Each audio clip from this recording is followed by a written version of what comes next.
1.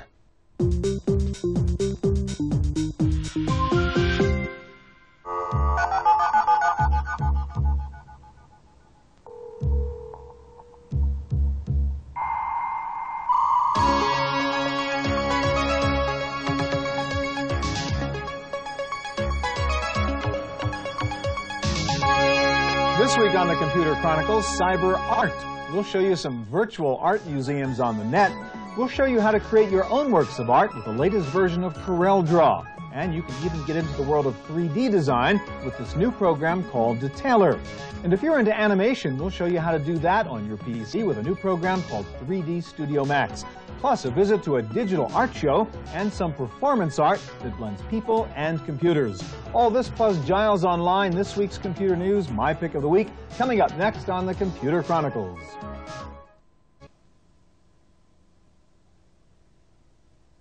Hi, and welcome to the Computer Chronicles. I'm Stuart Chaffee.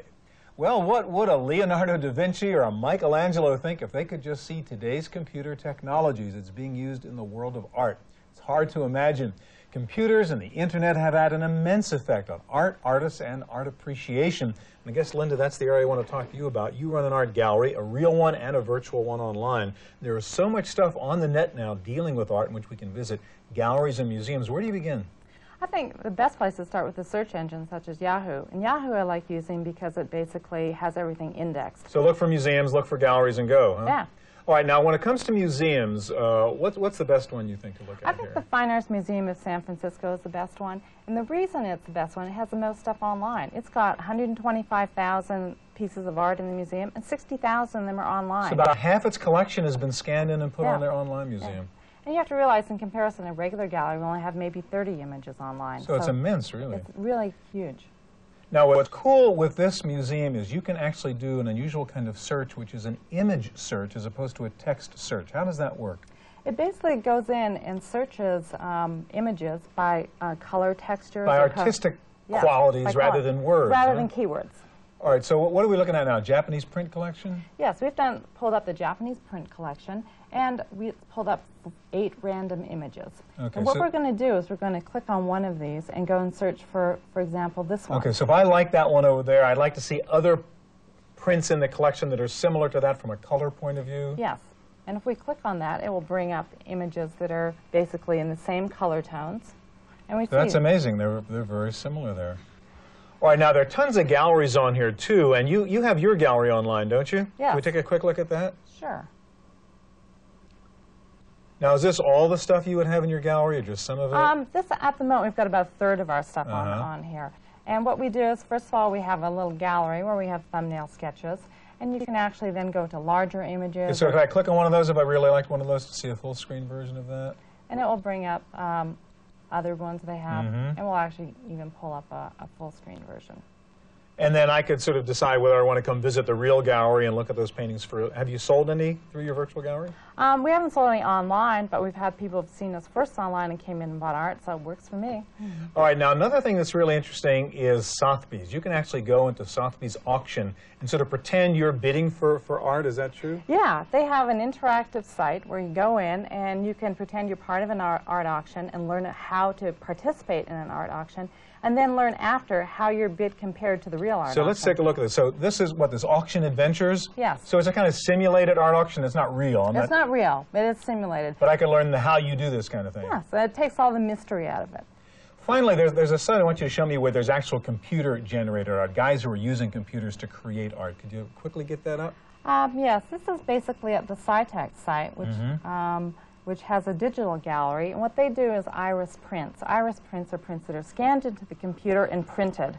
And it's the best quality prints you can buy today. And they're really computer-generated prints that you would display in a museum. Now, Yuri Dotan here creates his art on a Silicon Graphics computer and renders all the images and then prints it. So there's a ton of stuff online if you're interested in just looking at art. There is. Thanks a lot, Linda. Well, you can use computers and the net to look at traditional art, as we saw, but as we also saw, some artists are using computers and technology to create and define totally new forms of art. We checked out some examples at the Lim Gallery in San Francisco. The Lim Art Gallery in San Francisco's Multimedia Gulch was the site of a show called Dig It, Art from the Gulch. The gallery's walls were bare, but the floors were covered with computers. Some exhibits were passive, some interactive, and a few had very little to do with computers. I didn't want to just have a screen on a table. I really wanted to get away from that. So it turned out to be this, and I wanted to collaborate with artists, a painter and a sculptor, because I wanted to make a statement about old-time farming with old-time imagery, the hay, the tractor seat, the lettering, the word, and new technology with biotechnology being projected on the screen. Once past the sculptures and through the grain sack curtains, visitors were faced with a screen full of facts about biotechnology, accompanied by the sound of crows. Most of the artists at Diggit choose to keep their art purely digital. There was an interactive work called Antibiotics, a series of 2 parallel 30-second video clips taken every hour of the day for a week. A piece entitled Cardinal Directions took the passive approach, preferring to experiment with a new visual context using words and animation. In Turboville, visitors navigated through a fictional world using a mouse. The speed and direction of travel were controlled by the amount of mouse movement. Since each person moved the mouse differently, each experience was unique. The uncertain status of digital art amongst museums and galleries did not seem to dampen the spirits of the artists from the Gulch. It's pretty obvious if you look at the work that is being created. It's all the mediums are so new that there's no one way to approach it. There's no standard to it. If you think of it as, say, digital art, do you think of it as just art as art? Do you think of it as digital? I mean, there's no real true definition of it, and that's what makes it really exciting. That's why I'm doing it. For the Computer Chronicles, I'm Tom Van Horn.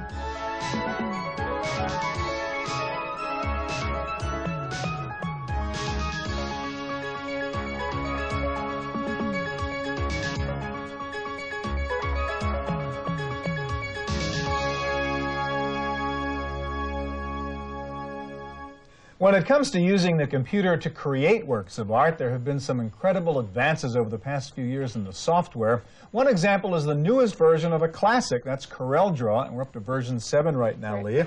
This is a hard task to show CorelDRAW in a couple of minutes, I know, but focus on the stuff that's new in version 7. Okay, well, the key to CorelDRAW 7 is really productivity. We've done a lot of work with speeding up the application, redraw, file open, etc. But we've also worked on the interface and making it more interactive for the user. Like what? Well, for example, let's draw a polygon on screen here, and we can just interactively change the shape of that polygon. Notice that I have something at the top called the property bar, and this reflects all the properties of the object that I'm working on. So very quickly I can change the number of sides. And the right property bar is up there depending on what tool I'm using. That's right. You never have to search for functions. Everything's presented to you right there on the property bar. Okay. We can change colors of the polygon just by clicking on our color palette, or I can click and drag that color of the fill or the outline right onto the object. Again, interactivity. Yeah. Some other things that we can do. We have 3 new interactive tools, one for filling, one for transparency, and one for blending. Let's take a look at the fill tool. Click and drag right on the object, and I can create a fountain fill. By dragging other colors onto that particular line, I can create a multi-step fountain fill. So when you say interactive, these are really real-time tools in which you do it and you see the results right there. You don't have to do it and then wait to look at it later. Exactly. For example, we have traditional dialogues where you can set up your fountain fills, but you never know exactly how that's going to look on your object.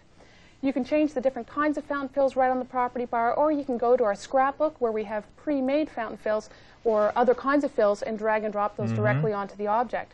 This is a conical fill. And notice that, again, the importance of the interactivity here is that I can align those see the results of what you're doing points. Right away. Yeah. So that is the benefit of working in CorelDRAW 7. Now, CorelDRAW has traditionally been a vector program, but we have done a lot of work with integrating bitmaps into CorelDRAW as well. In fact, we have a dedicated menu specifically for bitmaps, and you can apply bitmap effects just as you would in Corel Photo Paint. We also have improved things like power clipping, which is our way of pasting an image inside a piece of text or another image. So I can merge the text and the piece of art there? For example, yeah, let's make this Futura a nice fat font. We have 1,000 different fonts we can choose from there. I'm just going to click and drag that image right inside my text. Now, we've done some other work with bitmaps as well. I'll bring that on here. And just to show off one of our other really cool tools, which is interactive transparency, I'm going to use these bitmaps as an example. Right now, obviously, I'm blocking that image behind, but if I add interactive transparency to that image, I can now see through it. And this is the kind of thing you see on travel brochures, Right. etc. And that is fast, as you say. And the third interactive tool we have is for blending. I just click and drag between two objects, and I can easily blend them together. Now I'm just going to take off the outline on that object, maybe make that back one just a little smaller. And I'm just going to quickly draw a line here. And again, using my interactive blend tool, I'm just going to drag that blend onto the line, interactively fit it to the line, and then just drag this along the line to create a new effect. That's really cool. All right, we're looking at sort of commercially businessy kind of art. I know you can do some really creative stuff with CorelDRAW too. Show us an example of an image done with Corel. Well, let me show you an amazing image. This won our design contest a few years ago, and this is called the Huntress. This is all created from very simple objects, fountain fills, ellipses, that sort of thing, but you can see the incredible art that you can create in CorelDRAW. Leah, thank you very much. Thank you, Stuart. One of the great advances in art over the centuries was the discovery of perspective and dimensionality. Well, now with computers, you can actually create 3D art objects, and one of the best new tools for doing that is a program called Detailer from Fractal Design, and that's your baby. You wrote this, Mark. That's right. What's the special problem in working on a 3D surface as opposed to a flat surface? Well, when you're working on a 3D surface, what you want to be able to do is to look at the 3D object and sort of paint directly on it, actually noting the registration sort of between the texture map and the object. And when you're working in 3D programs, that actually makes it very difficult because often you have to go to a 2D program and detail your map, then bring it back into 3D. And lay it over on the 3D surface. Right. And now what you can do with Detailer is work directly right on the 3D object in the first place. Yeah, we sort of combine the two by creating a program here. All right, show us how you do that then. Okay, so here's an example of a 3D object that we've modeled here. We have 5 different kinds of maps that can be mapped onto the object. The texture map shows your color. The bump map shows sort of the 3D surface detail. The highlight mask says which parts are shiny and which ones aren't. The reflection mask says which parts are actually reflective and which ones aren't. And the glow map is useful for actually putting lights and like LEDs onto a spaceship and flying it. All right, so let's go through some of these tools and show us how you would use them. Okay, well, let's first look at the texture map. What if I wanted to, for instance, put a checkerboard pattern on the top here, then I could literally do that. If I wanted to work with a brush such as an airbrush right on the surface of it, I literally could paint right on it. And of course, Detailer comes with all of the tools of our famous Painter product, so we can literally do even sort of natural media painting directly on it. Naturally, with multiple levels of undo, it even makes it simpler if you make mistakes to go back where you were before. The bump map is something that actually allows you to paint literally onto the surface of the object with bumps. So for instance, when I paint into here, you'll notice, and here we would have to use a color like black, you'll notice that literally it's creating ridges onto the surface of the object, and you're seeing little highlights with it. With highlight and reflection, that literally gives you the ability to specify which areas are shiny, like this area here, and which areas are matte, like this area here. So here we have sort of terracotta, and here we have something which was literally glazed and fired, sort of. That's what we're trying to simulate. Right. So the cool thing is that with reflection in Detailer, you literally get the ability to create objects which are like chrome. So in this case here, we actually have environment maps, which you can import or create your own maps directly onto the object. Can you show us, can you actually rotate that object and see it from different angles? Oh yeah, if you need to be able to paint on the other side of the object, you can turn it around and you can see, notice that this part here that we're painting on the bump map is now rotated around, so now we're painting a different area. Literally, also, you have the ability to adjust your lighting, which is really very useful. For instance, this light here, which is creating a shine down here, I've moved over a different side, but now I've created a dark area of my object. So I can actually take my light tool and click on the object, and it will create a light with a highlight in that spot. So it's easier to use really than ever before, combine sort of the natural mix between 2D painting and 3D sort of detailing, object texture maps. All right, you're showing us Detailer on a Mac here. Does it work on Windows also? Yes, it works on Windows, NT, and 95, and it supports file formats, model formats from 3D Studio, Ray Dream Designer, Wavefront OBJ, DXF, QuickDraw 3D, and of course all the image file formats literally that you could ask for. Great, Mark, thanks a lot. Thanks a lot, Stuart. Well, as we saw earlier, some artists are using computers to create new forms of art, but the use of computer technology has gone far beyond art itself and into the broader arena of performance art, in which computers are becoming an integral part of artistic expression in a variety of forms. A fool sees not the same tree that a wise man sees. Some of it is real. Some of it seems real, but floats in front of your eyes like a drifting cloud. Actors appear and disappear inside painted 3D landscapes by 18th century poet William Blake. Fusing reality and virtual imagery, 2020 Blake is the latest creation from the George Coates Performance Works, an avant-garde theater company in San Francisco. The magical setting that audiences see on and over the stage originates in a back room crowded with slide trays, film projectors, and 2 Silicon Graphics Onyx computers. What we did with this show was took William Blake's paintings and with a Macintosh and Photoshop and Strata Blitz, various other software, separated out the elements of the paintings and made them into scenes that the actors could walk around in.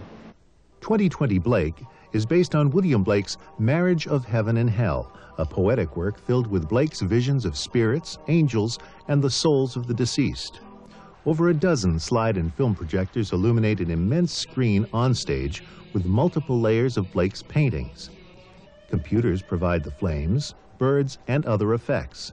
Seen through 3D glasses, actors appear to move through the imagery.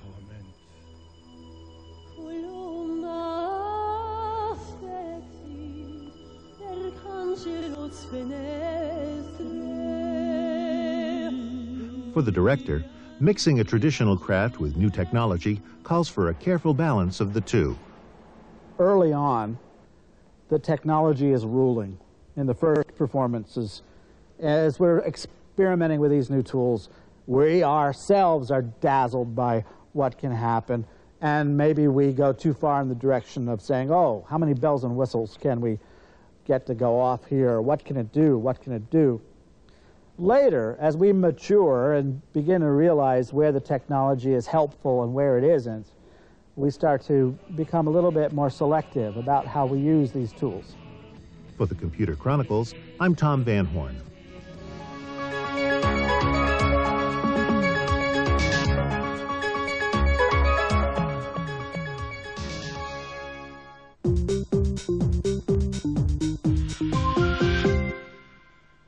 Sky Box Office. Just the ticket.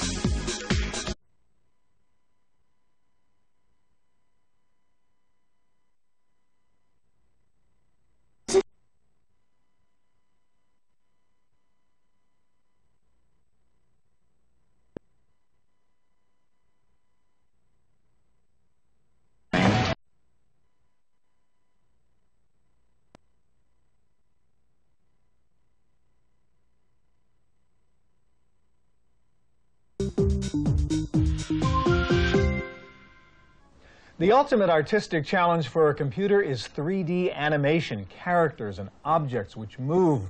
One of the best tools we found for doing this is the new 3D Studio Max program from Kinetics. And Philip, 3D animation and 2D animation are totally different, aren't they? Oh, absolutely. Here's an example of 2D animation where it's up to the artist to define every single cell, every single frame of the animation. It's all pasted together. This was done with Animator Studio from Kinetics. Now, how is 3D animation different then? Well, the artist simply models the object, animates it, and all the lighting characteristics and shadows and everything are taken care of for him within the program. That is so much more complex that you say it's really easier with the kind of software you have to deal with now. Right, that's with 3D Studio Max. Yeah. It does make it a lot easier nowadays. All right, let's go through that process. Let's begin with just an object and show us how you would start the process of animating an object. Okay. Real quickly, we'll start and create something very common, say a teapot. With that teapot then, to set keyframes in animation, we simply click on the Animate button, and then every single point we do from that point on is a keyframe. So you're making moves and really recording what you're doing, exactly. So you can play back that animation? Those are all keyframes, and then when it gets animated, the computer figures out all the interpolation in between. All right, that's kind of easy in a way, moving the thing. Now, how about actually distorting it and giving it sort of qualities? That's a good question. Here we're going with deformations. For example, we can taper the object very quickly and perhaps come to the end of the animation and maybe bend it way over to give it some character. And again, same idea. You're saying do this and remember it and do it in sequence again. Right. So now it's bending, twisting, and bending over all the way over in time. Something that before would take much, much longer. And you really just did this in real time, right? Absolutely. All right, let's go to the next level of complexity, and that's using a character in which you're dealing with bone structure and movement, in which we know what it ought to look like. Okay. Yeah, characters are one of the most difficult things to animate. And to help people along and artists with that, we created a product called Character Studio, which is a plug-in application for 3D Studio Max. And here, it's a revolutionary method of working with footprints to define the actual animation. So here we lay down the footprints and the character adheres to them afterwards. So again, the sort of physiology is built into the software. It knows what's the right kind of move. And I'm just saying, go to these different footsteps and it will naturally move from place to place. Yeah, footprints are something that everybody can relate to. And once they're working with it, it's completely interactive. So you really put a lot of the animation inside the software, sort of inside the intelligence that I don't have to think about as the artist. Well, we prefer to think about it as we're giving the artist time to make his animations all the better. Yeah. Okay, now you have an example of dolphin swimming, which is really incredible. Show us a little bit of how you created that, and then I want to see the finished product. Sure. Here we go. Here we have some dolphin just swimming along a spline path, animating here in the viewport. And we can take a look at how we manipulate that dolphin by taking a look at the spline and manipulating the key spline point there. And as we do that, the dolphin will just keep up with it. So again, you created a character, you create a path for the character, and the character knows how to bend and adjust to the path. It's one of many ways you can animate. All right, and show us what this all looks like in the end, because it's really quite incredible. Here you go. Here we have a school of those dolphins doing exactly the same thing we just showed, swimming below the water and catching all the reflections and everything that are coming through the water, filtering down. That is so realistic. Finally, you did something which is unbelievable with F-16s, which looks like a piece of film. But again, this was modeled again in 3D Studio Max, if you can pull that one up. Sure. This is an example of something you might see on film or in video or something like that. Here's a pair of F-16s that were modeled in 3D Studio Max, and they're launching their missiles right at the end there. Now, this is just the preview render. You don't get to see it. To see the real thing, you have to use the production renderer, and then it looks something like this, where the F-16s are coming down, launching their missiles, and we can even see what they're actually hitting over here. That's amazing. Thank you very much, Philip. All right, well, we've already seen some examples of art on the internet in forms of virtual museums and art galleries. There is a lot more on the web that can help you create or enjoy art. Here's our webmaster, Giles Bateman, with some suggested sites. Thanks, Stuart. Yes, museums and galleries online are cool, but I think what also is great is the art community on the net. And the best place, I think, to learn about that to start off is a sort of cyberzine called Why Not Sneeze. If you come here, there's a lot of good information, but if you look in the theory section, you'll find an article called Home is Where the Art Is, an introductory guide to art on the internet. There's a good sort of essay here, and as you scroll down to the bottom, you'll see there are links to some of the different sites they talk about. Great starting place. Now, if you are not very confident talking about the different types of art that there are, just in the real world, online or not, come to Art Deal. It's another e-zine, if you will, but they have a cool section in their educational and critical services area called What's the Deal? Now, it used to be called Stupid About Art. I'm glad they changed the title. What's the Deal? It kind of teaches you how to talk about and understand what's happening in the different areas of art: abstract painting, minimalism, postmodernism. These are good layman's terms introductions to these different areas of art.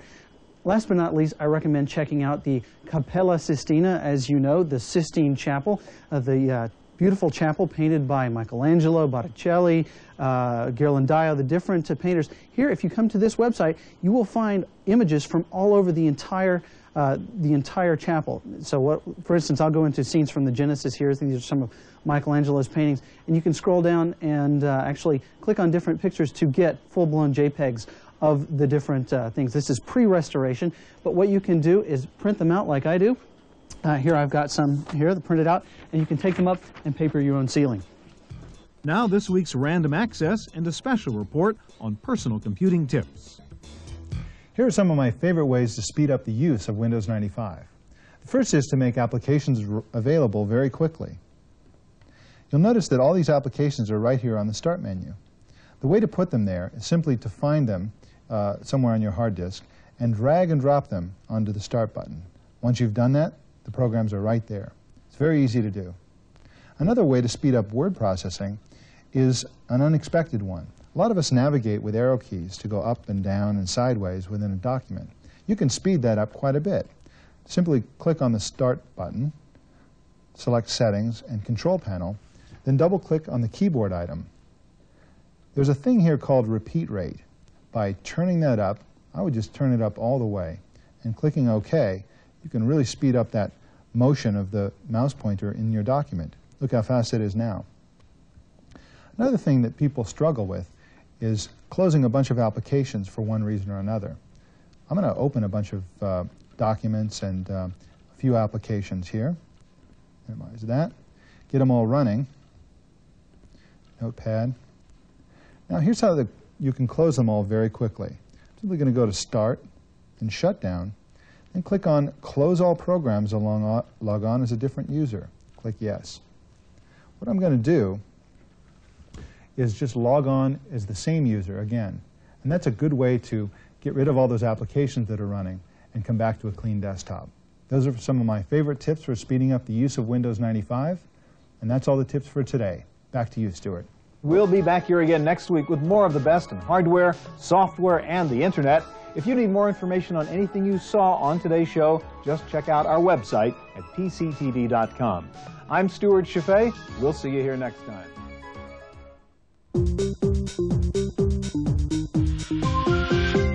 Do you know who this man is? Can you tell a PC from a PC? Or spot the difference between hard and floppy? If the answer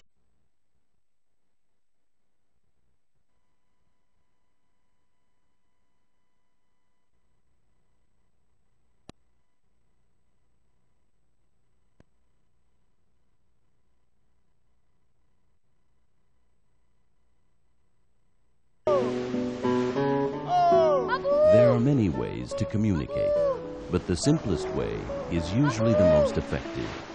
The new Nokia is very small, and you can depend on it day after day. It's everything you want in a mobile phone. The new Nokia is a perfect package. Nokia, connecting people.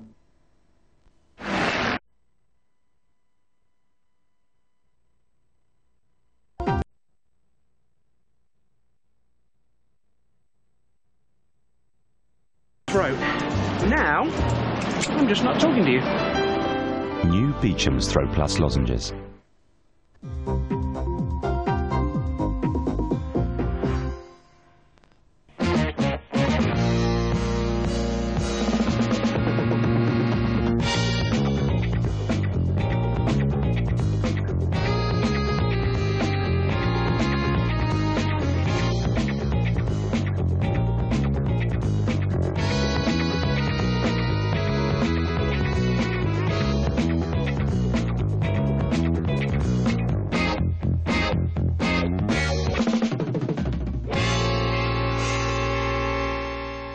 Okay, it's all getting very tense, very nervous here at Chesterton World of Adventures. Remember, only 8 of our 16 games players are going to go through to next week's grand final. So let's find out how they're doing on the leaderboard.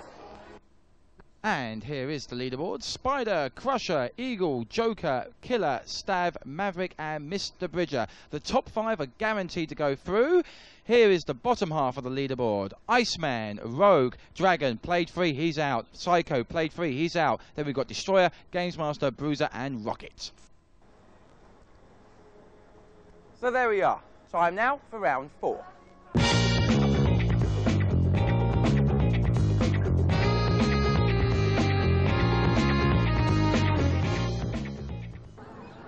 Here we are on the Safari Skyway, admiring the view, looking at the animals and looking at the lovely ladies.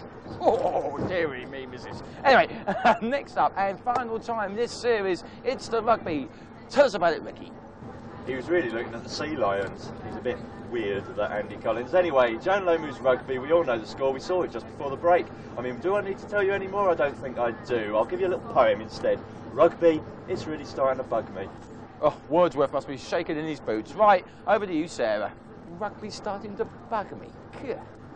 And the first contest will be between Iceman and Destroyer. Okay. Good luck. I am Iceman. I'm going to put everyone on ice. They're going down.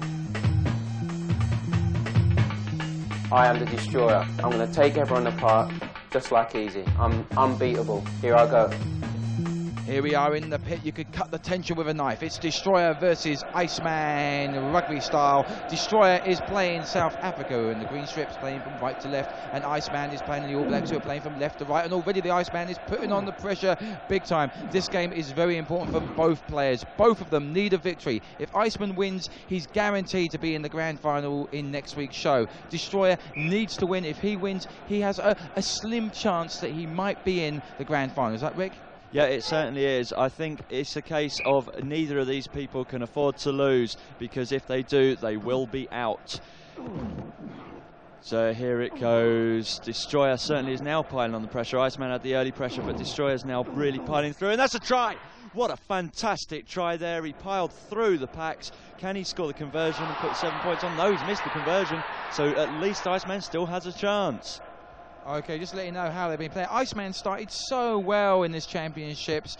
He's played 2 and he's only won 1 game, picked up 3 points. As for Destroyer, he's played 2, he's lost 1, drawn 1. So none of them have really shown us how good they can really be. Although Iceman started so well, he was our favourite. We thought he was going to do superb, but he just hasn't delivered. And now the pressure is on him, because Destroyer has a 5-point lead and is piling the pressure on the Iceman. Iceman needs a win here so badly to guarantee him a place in next week's grand final. He needs to get a try, he needs to get that rugby ball up the other end of the pitch, but Destroyer is stopping him. His men are running all over the place, desperately getting in the tackles. It's a very, very exciting game here. Yeah, it certainly is. It's very scrappy, but that always calls for good play, and there again, Destroyer has got his second try. Can he score the conversion? Nope, he's missed the second conversion, but it doesn't matter because he's now got 10 points on the board. Remember, both these players need to win. It looks like Destroyer's going to be the one that clocks up the win, but we're still in the first half, so Iceman has it all to do, but he does have time to do it in. We're coming up towards half-time. There's only about 10 seconds, not including time added on, but Destroyer certainly is having a great time of things. You see, when you get the kick-off from the beginning, really you should retain possession, but unfortunately Iceman didn't manage to, and Destroyer got the ball, and he's putting the pressure back on. When we see a dead ball situation, we will see half-time. It must be coming up soon. But we haven't seen a dead ball situation yet, because Iceman has got a break. He's got a break, he's running through, but Destroyer managed to grab his knees and bring him down, and I think that's a fracture somewhere along the line. I think one of his players is going to have to rush off to hospital, because quite honestly, he doesn't want to play anymore. And they're on the edge. Surely this is going to be a dead ball situation. Surely it gets pushed over. No, Iceman manages to keep it in play. This is great play here by Iceman, because what he knows is he knows that the clock will time out for the half time if he doesn't keep the ball in play. So what he's doing is he's kicking it back into the middle of the pack. But no, that's it. That is half time. The referee now has blown half time. He saw that they were just faffing about, and they should get on with it. So it's half time, and really Destroyer could have made this game well and truly over if he could just sort out his kicking, but Iceman is still in there with a chance, a very slim chance, so it has to be said, and he needs to score a try very, very soon to give himself a bit of a chance. Now once again Destroyer gets the balls from those line outs and starts piling in the pressure. They're not using the wing backs as much as they should be. Remember, get that rugby ball out wide and let you take his pace, hurtle down the pitch and try and get a try in. Okay, the referees say get together, let's have a scrum. Okay, there we go, bite each other's ears off, kick each other in the goodies, and away we're off. We're running. Can I say that on national TV? I think I can. Okay, Destroyer is playing very well indeed. Iceman got the ball but gets tackled once again. Destroyer really isn't attacking anymore, he's just defending for his life, because he knows if he wins this game he picks up 3 points, and that gives him such a slim chance of getting in next week's grand final. These guys really want to be there. They know they're playing for big prizes. Remember, whoever wins our Virtual World of Sport Extreme Summer Championship is going to win some fantastic prizes, and believe me, they want to be in next week's show, and they're trying so hard, but unfortunately it looks like Iceman could be going out. You're very, very enthusiastic, Andy. I think possibly because this is the last time we have to do this god-awful game. Well, can I say that on national television? I think I can, because we have seen this just one more time too often. Maybe if they'd have chosen different teams, it would have been a different situation. But anyway, I divert myself, because now we come in up to the last 5 seconds of normal time. Iceman has not scored a try. It looks like Destroyer is definitely going to win. Destroyer has got all the game. We're now into the 5 minutes. We're into time added on. If it goes out for dead ball, that will be the end. Will the referee blow? He's blown. That's it. Iceman, you're out. Destroyer, you've got a slim chance. Let's see how it goes. Well done, Destroyer. A victory for you gives you 3 points. You're in the top 8. Can you stay there? We'll have to find out. Iceman, it looks like you won't be joining us on our grand final. Over to Sarah, who's going to have a quick chat with the Destroyer. Right, Destroyer, you won by a mile. What happened? I won it very easily. Like I said, I am the Destroyer. So here we are in the lion enclosure, but I can't seem to find the lions anywhere. Anyway, well done, Destroyer. You picked up 3 points, puts you in the top 8. Can you stay there, though? That is the big question. Anyway, it's getting very tense and very nervous. I think it's time now for round 5.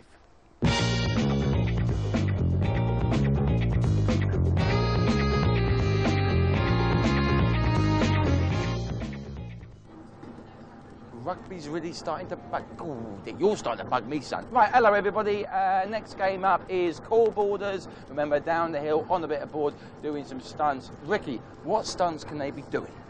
Well, it's really starting to get tense now. Of course, Cool Borders is our snowboarding game. We saw it in the first half of our show, and we didn't see very good performances from either of our competitors. Let's hope it gets a bit better. Of course, the sort of stunts we can expect to see are not the sort of stunts that I would be able to perform, say, on this game. But what you will expect to see are 180 spins and a couple of 360s if they're really good. I very much doubt we'll see that, but it really is their points that matter at the end of the day, so let's hope they do well this time. Okay, we've got our fingers crossed. Sarah, over to you. Rogue versus Crusher.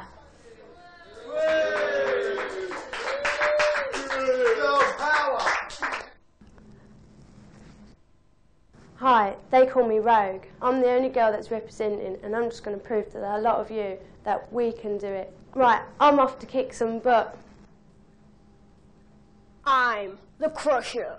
I'm going to crush them all. If they mess with me, I'm going to crush him.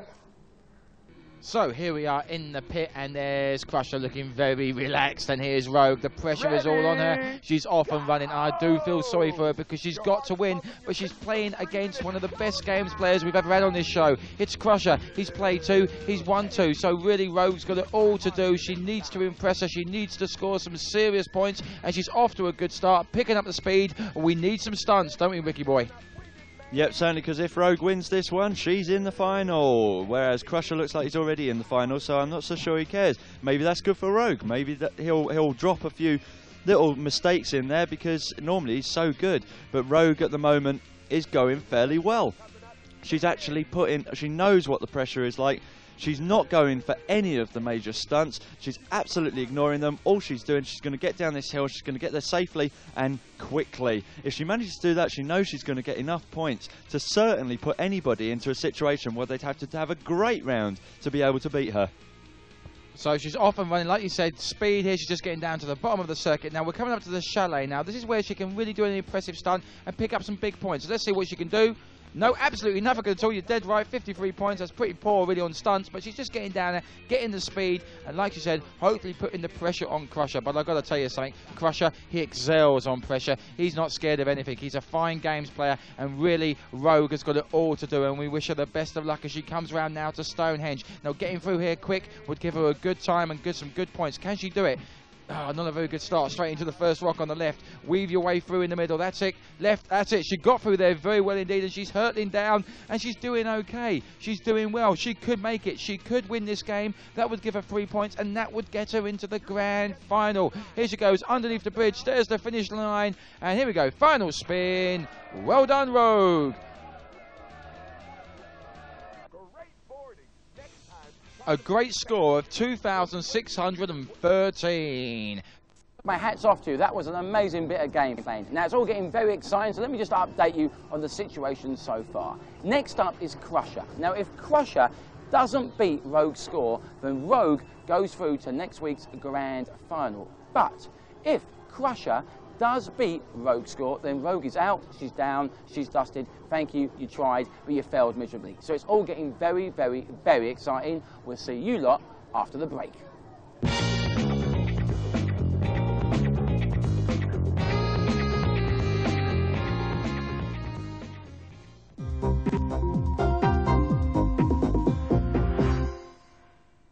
Saturday, Sky One brings you the best entertainment, starting with Xena, waging war against an invincible power. Come and get me! At 7, meet Hercules in a website, visiting a big spider. Oh, you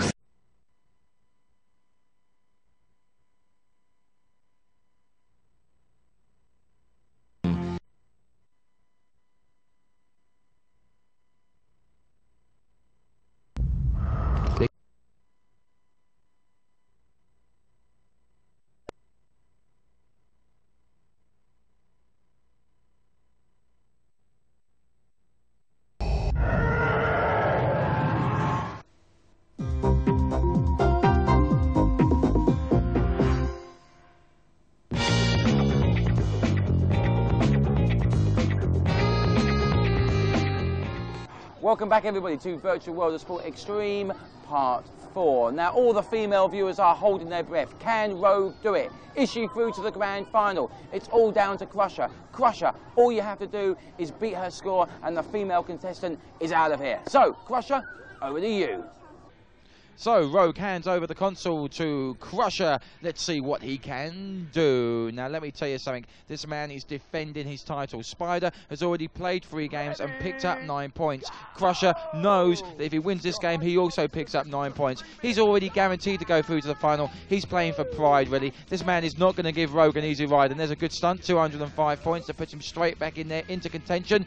Yeah, I think he's not going to be easy. I don't think he's going to let Rogue have an easy win and into the final. I think he's going to destroy like he's destroyed all these victims he's played against. Yeah, you could be right. He looked like he came out looking for business, because at the end of the day he did a little sort of back hold on his board, and what that does, it doesn't actually slow you down any. Unlike the twists and the turns, it doesn't slow you down, but it does give you maximum points. Here he goes again. Yeah, he's done exactly the same trick and he gets the same kind of score, 200 points. Now that score is already better than the entire trick bonus that Rogue got. It depends how quickly he can now get down this hill. You see, Rogue did this hill the best I've ever seen it done. Unfortunately, she just didn't manage to put the tricks on the board as well. But looking at Crusher, he's doing a very good job. Yeah, I know Crusher. Crusher isn't going to let anybody have an easy ride. He's out there. He plays to win. He doesn't play to come second in anything. And every competitor that he's ever played against, he's destroyed them all. He's shown no mercy whatsoever. And I think he's going to show Rogue no mercy at all in this game either. He's flying down this hill. He's not going to let Rogue beat him. That would really hurt him badly to have someone beat him. And this is good practice for him for in the final. He knows it keeps him on his toes, keeps his mind fresh, because of the grand final. They're playing for big prizes. And oh, that is the fastest I've ever seen anybody go through Stonehenge. This guy deserves to win this game. I think he's got this game well and truly sussed. I think we could be saying goodbye to Rogue. I've never seen anybody go through Stonehenge so quick as that. That was unbelievable. Snowboarding as it should be done. There goes Crusher over the board. Well done, over the finishing line. Your final score was 3,325. Well done, Crusher. Superbly played. Bad luck, Rogue. You came, you saw, you got beaten. Bye-bye. Bye-bye.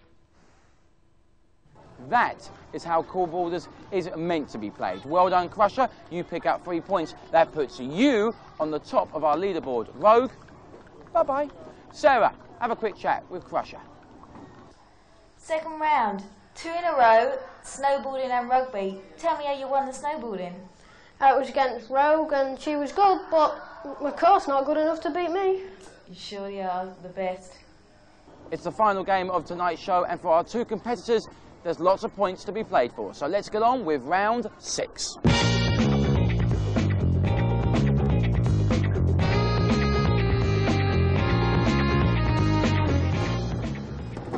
Okay, it's the final game of the show. All points rest on this. It's getting very nervous down there in the pit. The game is Wave Race 64. Ricky boy, give us some advice.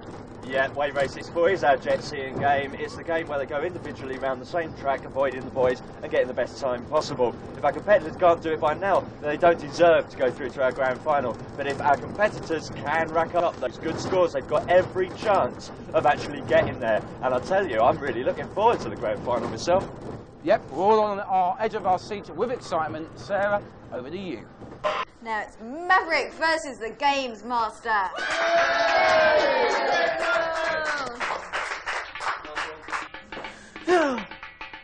My name's Maverick. I'm number 1. No one's going to beat me. This is going to be easy. They call me the Games Master because I can eliminate anyone. I'm off to defeat someone. So here we are in the pit with Maverick and Games Master. Now, a little interesting fact for you here, viewers. Maverick has decided not to go for speed. No, he goes to speed. He is taking manoeuvrability. This is what this jet skier can do. He can turn on a sixpence, but he's got the speed of a Robin Reliant 16 valve. Am I right or am I right, Ricky boy? You certainly are. I mean, he's not exactly the most streamlined of characters to have chosen, but he is very, very good at keeping straight lines and going around corners. Obviously, Maverick's watched an awful lot of our other competitors and gone for a character that he knows will get him to the end, because a hell of a lot of people have been retiring in this game, and that is not good. They've all lost. He's doing fairly well at the moment. He's taking the corners at the right angles. He's going past the boys in a fairly straight line. Yeah, he's putting some good timing on the board.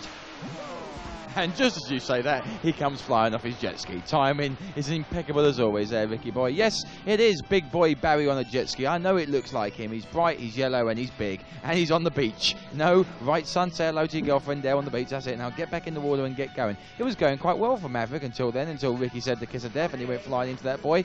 But he's got himself up and going now. Turns round there. Yeah, he can turn very well, this jet skier. Speed, though, is not his forte. So he crosses the line on lap 2 there at a time of 44, which is not brilliant, but he's doing okay at the moment because he had a good first lap of a 28. He really needs to be putting the pressure on here, and Maverick is off and running. As he's pretty calm, and he's made one mistake, but apart from that, I think he's learned, and I think he's doing okay. Don't you think so, Ricky boy? Yeah, and don't forget, this is for a position in our grand final, and he's doing fairly well now. He's only got the one miss on the board, and his times are picking up now. That was a 26. So far, that's one of the best things we've ever seen on this game. So he's really picking up the pace now. Games Master's going to have a real hassle trying to beat this guy. So Maverick is off and running a great lap there at 26. Oh, and hit a boy. He was so confident he smacked straight into it.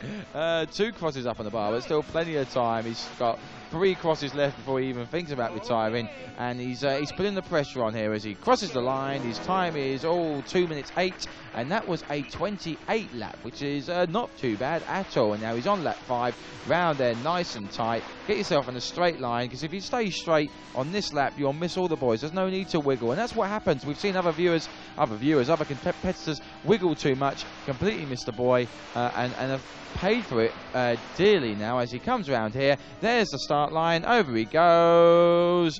Yes, what a great time. 2 minutes, 34 seconds. Now, Games Master has gone for the green jet skier, who's big, he's bad, he's butch, and he wears a very tight green wetsuit, and he can do average speed and average... Oh, what is he doing? What was that all about, son? Games Master, you ain't got time to do the splits on your jet ski, son. You just want to get round. 2 minutes 34 is the time to beat. Well, I've never seen that. In the 52 times I've commentated on this game, what is he doing? He's entertaining the crowd. We've got the Evel Knievel of jet skiing here, ladies and gentlemen, and it's the first time ever that I've seen this. Ricky boy, what's he doing? Yeah, he obviously knows Wave Race 64. He's full of confidence, because in Wave Race 64 you can perform stunts. Now, there is a different level other than the time trials where those stunts will actually earn you points, but we're not playing that, we're playing time trials, and it'll actually slow him down. He's obviously so confident at this game that he's willing to lose time by performing little tricks for the little crowd pleasers.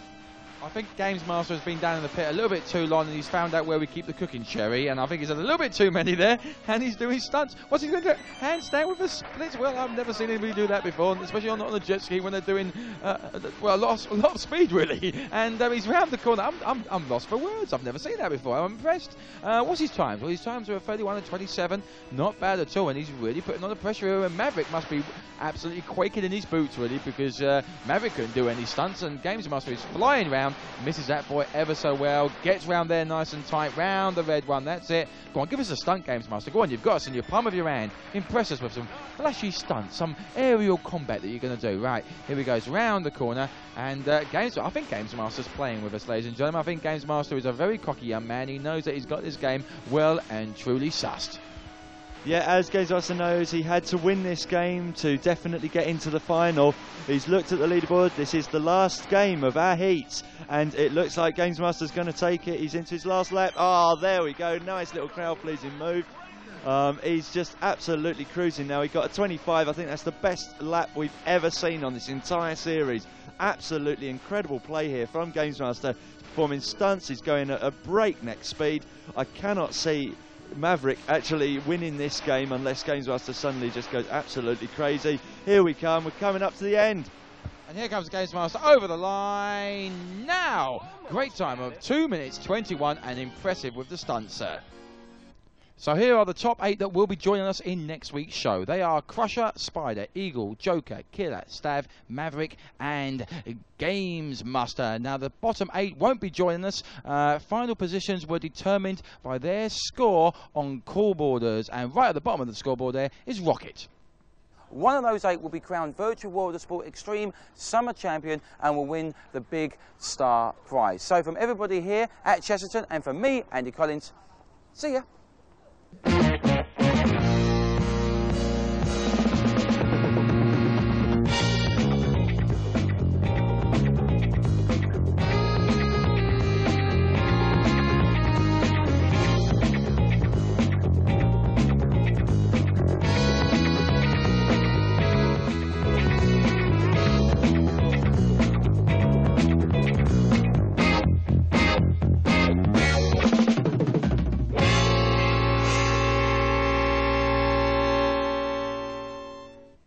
I would be watching the Virtual World of Sports final, but I'll be washing my hair. I do have some pride, you know. Raw. And that's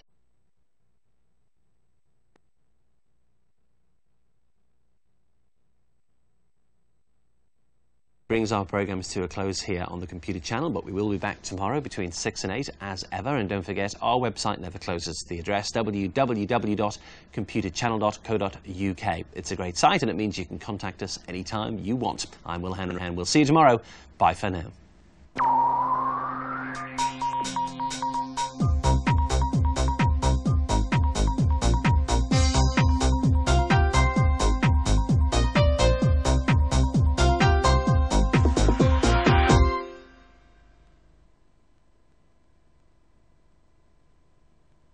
Do you know who this man is? Can you tell a PC from a PC? Or spot the difference between hard and floppy? If the answer's yes, then we'd like to hear from you and your family. But maybe you're no good with trivia and creativity's your thing. If you're a multimedia magician who can paint with pixels or whip up a website, this is your chance to exhibit a masterpiece. We want contestants for 2 new shows, a family quiz and a creative challenge. Think you've got what it takes? Then write to us at Contestants, The Computer Channel, PO Box 91, London E14 9TN, or call on 0171 308 9955. The closing date is Friday 6th of February, so call now. He took a small-town band to the top of the charts, doing that thing you do, about to start on Sky Box Office 3. Can your radio do this? Only one radio can give you stereo sound this big, yet is small enough to fit almost anywhere. The extraordinary Wave Radio from Bose. Press the remote control and hear music the way it was meant to be heard. Recorder for just $6.99.